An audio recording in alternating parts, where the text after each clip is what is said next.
Time tengah sidai tu, mak aku rasa ada macam something tau dekat kepala. Lepas tu dia turun ke leher dan juga pergi ke belakang, pergi ke dada, lepas tu ke bahagian badan mak.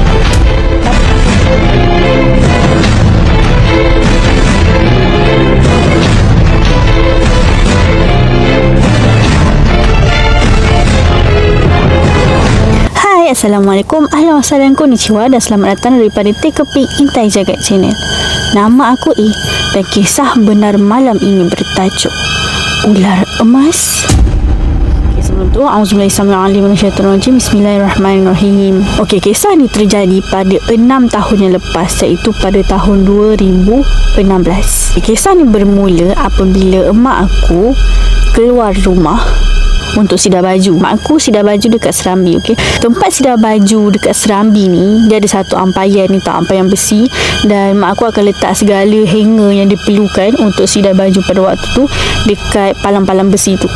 So mak aku keluar bawa baldi, dan mak aku pun ketepikan segala hanger dekat bahagian paling tepi supaya memudahkan penyidaian baju tu lah. Mak aku kiranya membelakangkan matahari tau. Dekat belakang mak aku ni ada satu tirai buluh tau. Memang buluh, bukannya plastik tu, maksudnya tergantung dekat belakang mak aku as tingkap lah, macam penghalang matahari sebab terik sangat kalau waktu petang kan.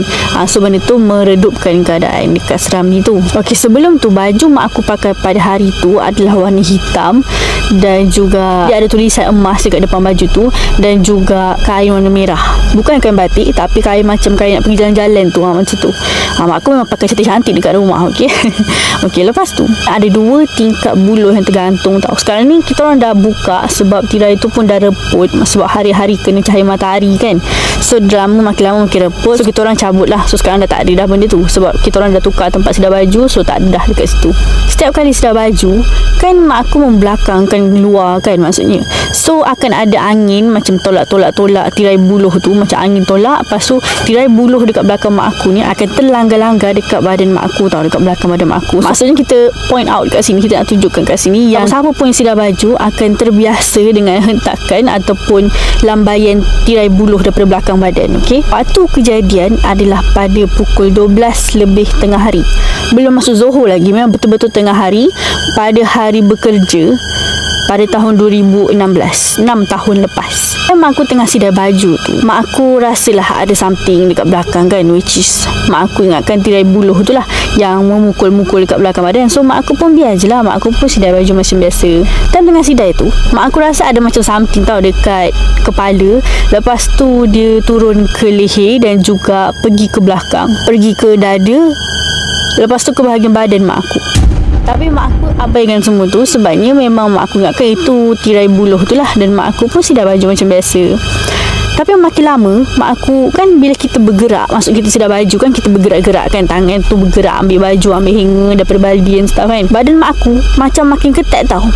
Setiap kali buka air, maksud kita angkat tangan tu, dia akan ketat tau, ketat macam tu. Mak aku perasan macam ada something yang bergerak-gerak kat badan mak aku. Sebab tulisan dekat baju mak aku tu warna emas tau. Mak aku tengah sidar baju ni, mak aku tengok tulisan emas dekat baju mak aku tu macam bergerak. Tapi mak aku abaikan je. Tapi ingat, bila mak aku bergerak tu dia akan longgar, dan bila mak aku diam dia akan ketat. Macam tu. Benda tu berlaku selama 3 kali sampai mak aku habis sidar baju. Lepas mak aku dah habis sidar baju tu, mak aku pun jalan lah sambil bawa baldi tu, jalan menuju ke rumah. Jarak antara tempat sidar baju dengan pintu rumah, pintu depan, tak jauh pun, lebih kurang macam 3 langkah kaki je. So mak aku pun berjalan masuk. Masa nak masuk tu, baru mak aku perasan ada something yang turun daripada badan mak aku. Bila mak aku pusing, mak aku tengok rupa-rupanya ada seekor ular yang berwarna emas, kira-kira panjang dalam 2,5 meter, dan lebarnya adalah, mak aku cakap daripada ibu jari ke jari telunjuk. Macam tu dia punya lebar dia, lebar badan dia. Lepas tu mak aku tengok, apa benda tu?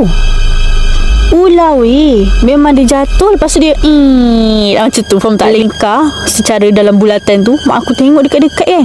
Mak aku bukan rabun waktu tu, tapi sekarang pun tak rabun lah kiranya. Tapi mak aku tengok macam tak fikir apa. Kita tengah sorang-sorang tengah buat kerja, kita macam tengah tak fokus kan. Kita malah tahu apa benda yang berlaku dekat surrounding kita kalau kita tak fokus betul-betul. Lepas tu mak aku tengok dekat-dekat kan, ular. Mak aku terus, Allah, perkataan pertama yang mak aku sebut lepas ternampak ular emas tu, mak aku sebut tu, dari mana kau datang? Allah, macam tu kan. Tapi mak aku tak terus masuk rumah, sebab mak aku tahu kalau mak aku terus masuk rumah, takut, sebab dia ular kan, takut dia terus patuk ke, ataupun dia macam terkejut dan rasa terancam ke, dan dia terus masuk rumah dan lagi susah nak cari. Mak aku cakap mak aku nak tutup pintu pun rasa macam tak sempat, sebab mak aku tak nak alihkan pandangan daripada ular tu, takut dia pergi tempat lain. So mak aku tunggu depan pintu dan tengok ular tu. Ular tu masa dia turun tu, dia tak pandang mak aku tau, kepala dia menghadap lain.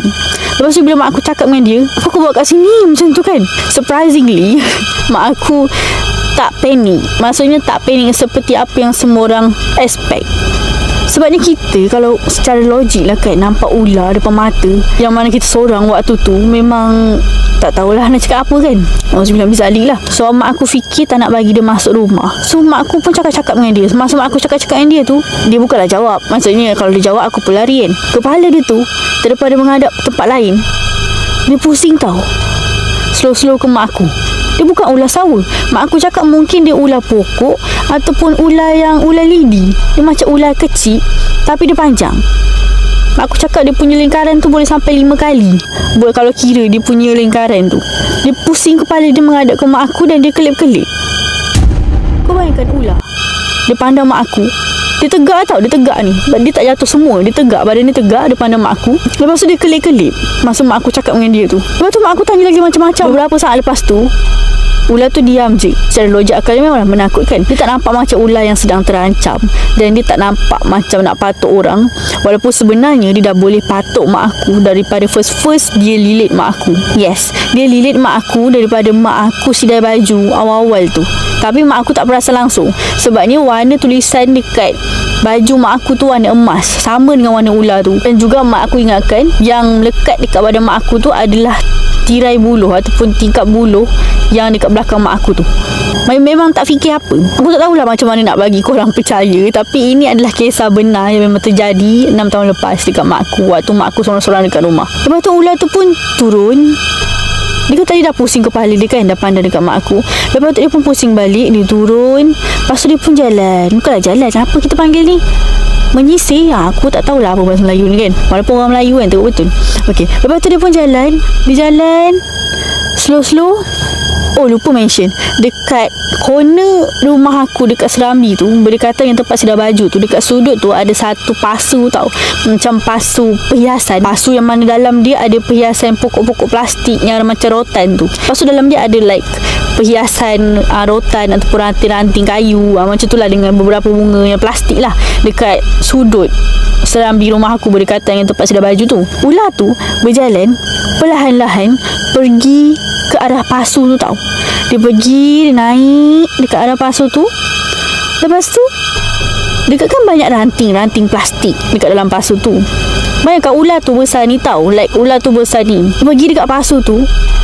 Lepas tu dia macam menghalakan dia punya mata, dia punya mulut, dia punya hidung dia ke arah rotan buatan dalam pasu tu. Dia buat macam ni. Lepas tu dia masuk sampai habis, sampai ekor dia tu. Mak aku tengok daripada awal kejadian tu sampai dia masuk, sampai hilang ekornya. Masuk terus masuk, terus pasu tu terus hilang. Lepas tu mak aku macam dia macam nak proses tak apa sebenarnya yang terjadi ni. Dia bukan sebenarnya masuk dalam pasu, dia macam masuk dalam ranting plastik tu. Aku tak tahu macam nak cakap, tapi macam tu lah mak aku nampak, memang depan mata nampak. Bukan jauh pun jaraknya, like 3 tapak kaki je, memang tak jauh pun. Lepas tu mak aku pun berlari masuk dalam. Mak aku ambil telefon. Time tu telefon mak aku tengah cas. Mak aku ambil telefon, mak aku call abang aku. Kenapa abang aku? Sebabnya waktu tu abang aku tengah praktikal, dan tempat praktikal abang aku tu berdekatan dengan rumah. Kalau nak call ayah aku kerja jauh sikit waktu tu, so lambat sikit lah sampai rumah. So mak aku call abang aku. Kebetulan waktu tu pukul 12 lebih, nak dekat waktu rehat lah, kira lunch time kan.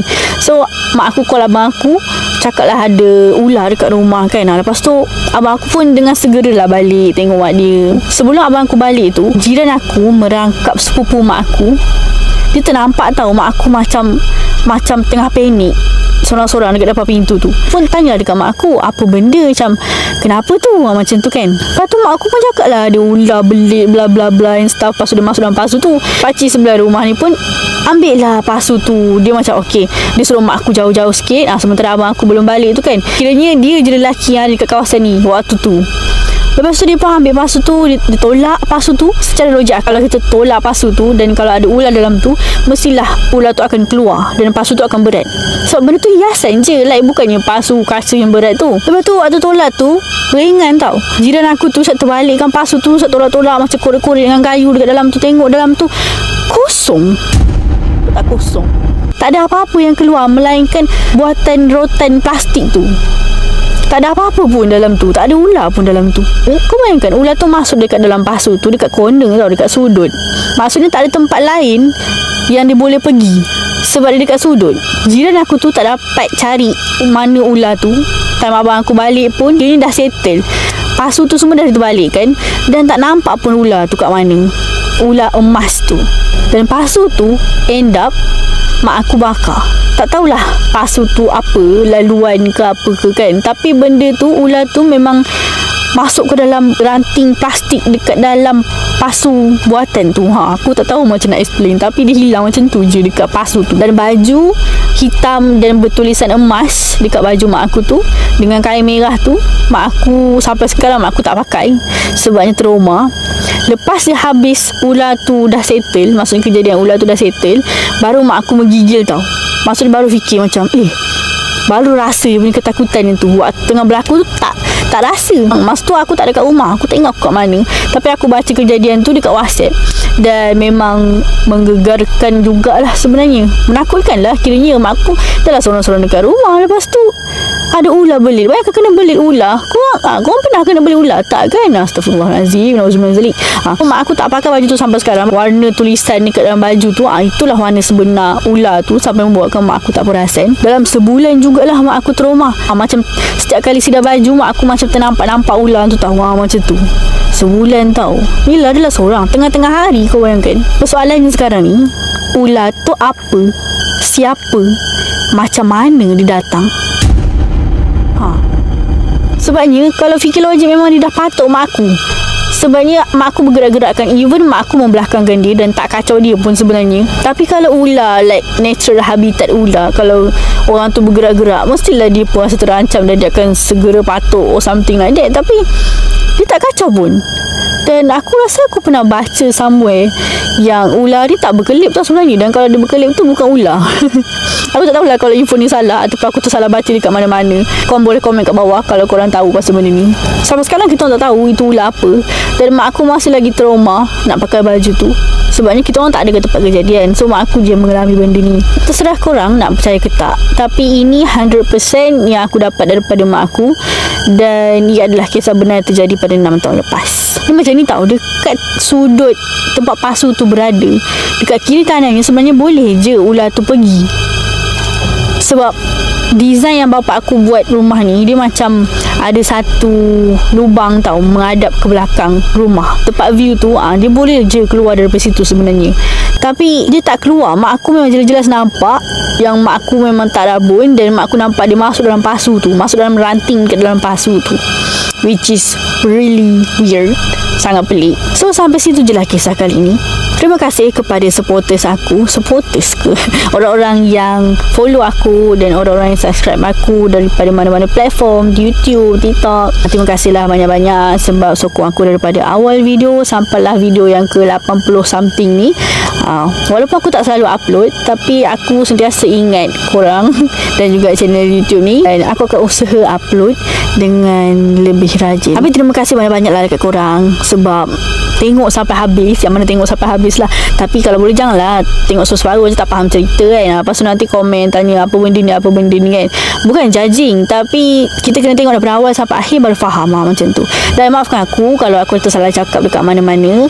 dan perkataan yang repetitif, perkataan yang aku cakap berulang, aku minta maaf sebab memang itu cara penceritaan aku, dan aku akan cuba cut yang mana aku ulang-ulang tu supaya video ni tak jadi lama sangat dan korang taklah malas sangat nak tengok dan boleh view sampai habis kan. Macam tu. Terima kasih banyak. Kepada mama yang tak tahu, aku ada TikTok, aku ada serta link dekat bawah ni. Kalau korang nak tengok, aku ada post video-video hantu dan juga video random yang aku buat dalam kehidupan seharian. So kalau tak keberatan, bolehlah follow ataupun like. Jangan lupa like, komen, share dan subscribe ya. Yang baik itu datang daripada Allah dan yang kurang baik itu datang daripada aku sendiri. Take a peek, intai jagat wujudnya memanggil curiga. Terima kasih. Assalamualaikum.